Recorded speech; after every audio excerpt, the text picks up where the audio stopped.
Hello, everyone, and welcome to the November edition of I Am Voice Live. This is an online newsletter for the company Inspiration Masters, led by Mr. J and Mrs. Deepthi Pujara. Please like, comment, share, and subscribe to our channel. Now, on to our laughs for the day. There are a lot of types of students on Zoom. There are the amazing children who always have their videos on, their hair combed, and ready to go. But that wouldn't be fun to talk about. So let's talk about the dark side of Zoom. The 4 types of Zoom students you don't want to be, but you probably are. Number 1, blame coronavirus. I can't even count 1 anymore. Number 1, the zookeeper. There's always this one kid who has about a dozen pets, and whenever they come into the Zoom, they'll be like, "Oh, hi, everybody," and then purposely puts their cat in front of the camera. Everyone goes, "Oh." Then comes the next cat, and the other cat, and the parakeet, hamster, dog, rabbit, snake, mouse, the rest of the Amazon rainforest, and the occasional dragon. How are we supposed to focus on the teacher? Number 2, the virtual artist. And there's this one person who is a master at virtual backgrounds. They will be constantly changing their background all throughout class, and instead of focusing on the teacher, we just comment about the background in the chat all class long. But you know what's special about my class's resident virtual artist? He's giving a whole new meaning to the words virtual background. Because instead of making his backing all colorful, he makes his face all colorful. 1 second, his eye is the earth, and then the next, there is a tree sticking out of his nose. Number 3, the know-it-all. And let's not forget the attention hogger, the one who answers every single question, to the point when even the teacher is pretty much like, "Be quiet and let someone else have a turn." These kinds of kids are a teacher's worst nightmares because they feel like only one student is learning. But we are very thankful for the know-it-alls in our lives so that we don't have to say anything. Number 4, the Lord of the Crickets. I always stay until the end of the Zoom meeting because 1, I like the feeling of being the last kid, and 2, because I'm a goody two-shoes. But there's this one guy, let's call him Kevin for anonymity, and let's just say he's present. The teacher will ask me, "Sandhya, do you have any questions?" "No, teacher, I stayed because I'm a total suck-up." "Okay, good. Kevin?" "Kevin!"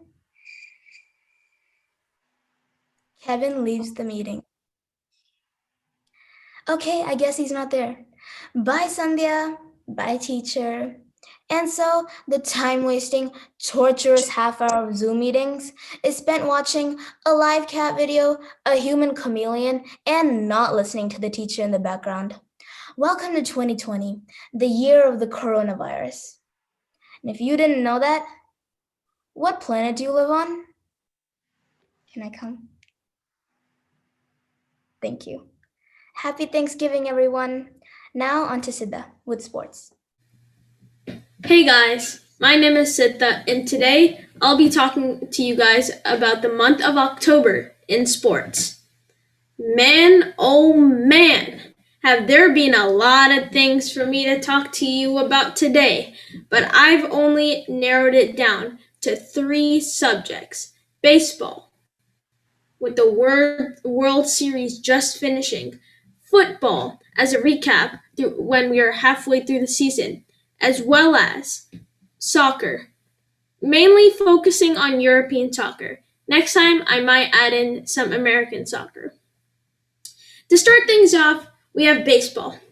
As most of you know, the World Series has come to an end, with the Dodgers taking the trophy home. But the Rays had a highlight game of their own. Imagine that you're at bat, 2 outs, and there's someone on base 2. And you're down just 1 run. That means if that person is able to get a run and you are able to get a run, you guys win the game. But if you guys get an out, you guys lose the game. The pressure is on you. If you win this game, it ties the series. But if you lose it, you fall 3 games to 1. You better believe he hit it. It goes into right field, but then someone drops it. That's okay. We can still get it back to the catcher and still get them out, right? But there's hope for the batting team. Then he throws it to the catcher, but then the catcher drops it, giving the Rays a perfect opportunity to steal the game, and you better believe they did. The Rays win by 1 in a dramatic fashion. The Dodgers still went on to win the series, but nevertheless, a pretty exciting game. Now, onto football. The Steelers remain the only undefeated team after silencing the Titans and beating the Ravens. In a must-see game, the Seahawks lost to the Cardinals in overtime. And the Titans have lost 2 in a row after winning 5 straight, those to the Bears and the Bengals, respectively. Now, when there's only one undefeated team left, it will be nice to see how the rest of the league plays out through the second half of this season. Now, switching gears onto European soccer. All in all, it's just another year.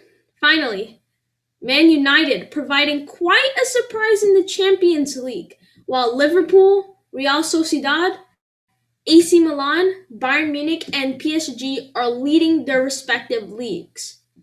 That's all I have for today. Be sure to come back next month for the month of sports in November. Next up, we have Yashasree. Hey everyone, thanks Siddha for the great information. Happy November! Here are some of NASA's latest discoveries and updates, prepared by me, Yashasree. NASA's latest discoveries and updates.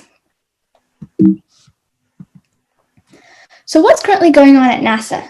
Well, to start off, NASA has newly discovered signs of water on the moon. In addition, they have also made a parallel study of an asteroid worth $10 quintillion called 16 Psyche. NASA's Stratospheric Observatory for Infrared Astronomy, SOFIA, recently confirmed that for the first time, there is in fact water on the sunlit side of the moon. The flying telescope detected water molecules around the moon's southern polar regions, confirming the presence of water ice. Here are a few facts about this discovery. 1. Water was detected in the Clavius crater, which is one of the biggest craters visible from Earth. 2. SOFIA, the flying observatory, is actually a modified Boeing 747 SP aircraft which carries the reflecting telescope. And 3. The previous detections of hydrogen were actually identified on the moon, although scientists weren't able to determine whether it was water or hydroxyl. So why do we care? Why do we care about this new discovery of a little water on the moon? Well, for starters, signs of water being found on another celestial body means that there could possibly be a secondary resource for the human civilization. In addition, finding water on other planets can be very useful for astronauts on the ISS. Let me ask you a question. Do you know how much money it takes to lift 10 pounds of anything into orbit and into the solar system? NASA has to pay $10,000 for you to just have one small bottle of water in space. So finding an exterior source of water is of extreme value and really a benefit for any activity in space. Moving on, NASA recently found that this asteroid 16 Psyche was said to be worth $10 quintillion, even if it was discovered in 1852 by astronomer Annabelle de Gasperis. Psyche is one of the largest objects in the asteroid belt between Mars and Jupiter, and it is believed to be roughly the size of Massachusetts. This asteroid is said to be made of iron and nickel, which in abundant amounts dominates the value of gold. In addition, this asteroid may even yield secrets to Earth's molten core because this asteroid is a core of a failed protoplanet, which has its mantle and crust blown off after collision. And lastly, NASA plans to launch a yet-to-be-named spacecraft to study this asteroid in 2022. Bonus! Did you know that on November 2nd, the day before Election Day, an asteroid called 2018 WP1, which is about the size of a car, closely passes by Earth? NASA claims that this is too small to cause any damage, even if it crashes on the surface, but is small enough to burn up in the atmosphere if it does enter. Due to its size, this asteroid is only visible through a long exposure photography. Thank you for listening. Okay, the election, specifically 2020. Alright, the ultimate face-off. Within less than 24 hours to go until Election Day, President Donald Trump and Vice President Joe Biden are making last-ditch efforts to energize their bases and win over undecided voters. Trump is heading to 4 states key to his 2016 victory, but where recent polls have shown him trailing Biden. Pennsylvania, Michigan, Wisconsin, and North Carolina. Biden will visit Cleveland before kicking off a flurry of events in Pennsylvania.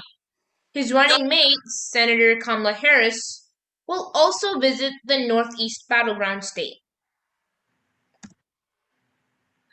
Who's ahead in the national polls? Democrat Joe Biden is at 52% and Republican Donald Trump is at 44%. This is what it looked like until this morning. As the map shows, some battleground states have a lot more electoral college votes on offer than others. So candidates often spend a lot of more time campaigning in them. At the moment, polls in the battleground states look good for Joe Biden, although the margins are tight in several of them.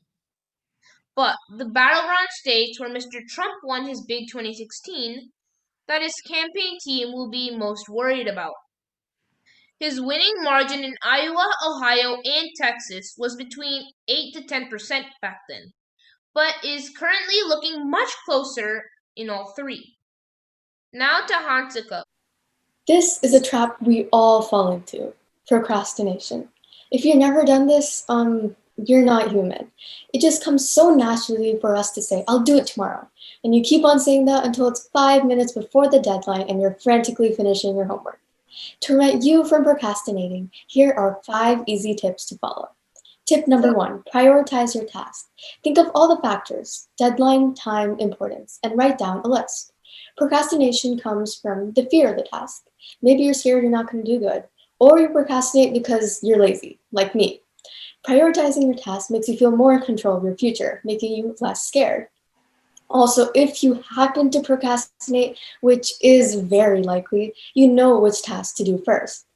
Tip 2, break your tasks into chunks. If you have to write a long essay for school, you just don't want to start. You know it's going to take forever and you're just too lazy. Breaking your task into chunks helps you feel less scared. And instead of writing an essay for today, you'll be writing a paragraph. This makes the task look less scary. Tip 3, have rewards or breaks. This will motivate you to push forward and complete your work. Let's be real, you know you're not going to be working for 5 hours straight, so it's important to plan out your breaks. Tip 4, plan out a schedule. Now that you know the order of your tasks, the chunks you're separating the task in, and when all your breaks are, you can plan out a schedule. Remember to be realistic and don't expect yourself to be working at 3 a.m. Tip 5, get rid of all your distractions. Most importantly, turn off your phone. Some people also recommend not studying in your bedroom, since that should be only a place for sleep. And if you're doing your work in your bedroom, you may be tempted to take a short nap, which may result in 4 hours getting wasted. The quote of the month is, remember, action today can prevent a crisis tomorrow, by Steve Schellenberger. You may not have to face a crisis, but you will definitely save yourself a lot of work if you just take action today.